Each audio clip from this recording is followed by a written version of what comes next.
Sweet and salwar dress cutting और stitching करिवे आज। जय जगन्नाथ फ्रेंड्स, नमस्कार। आज नया ब्लॉग से आपको बहुत बहुत स्वागत। तो फ्रेंड्स आज हूँ सोमवार पुआ स्कूल जाइए हूँ कटन कपड़ा दे कटन जिन पिंधा समस्त को भल लगे।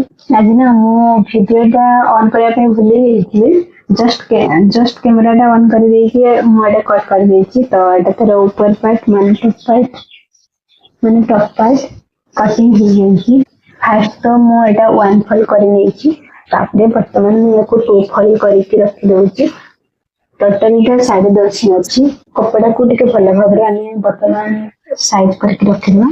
तो कपड़ा जिते भी आपण मैंने रखुं पूरा चारि साइड तल उपर सामान करके फास्ट तो रखिए ना बेले बेले कौन है कि बहुत एपट सेपट हो जाए। आम ऊपर जो रखी था ऊपर पार्ट उठाए कि तार तल पार्टा टे खसी जाए तो सेमती हेले असुविधा हम। तो फ्रेंड्स से बर्तमान भल भाव कपड़ा को फोल्ड करवा आम माप करवा। तो यहाँ अच्छे मोर 10.5 इंच आउ तल पार्ट भी अच्छी आमर 10.5 इंच।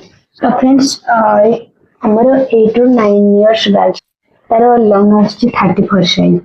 तो बर्तमान आम ये 4 इंच छाड़ीदेवा बेल्ट पट्टी।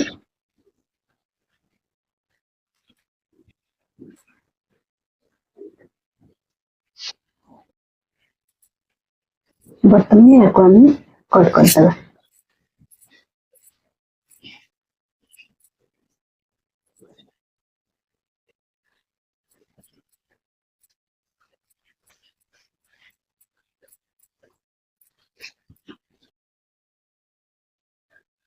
कटिंग सरी जाइए बर्तमान आम यहाँ को सिलाई करवा।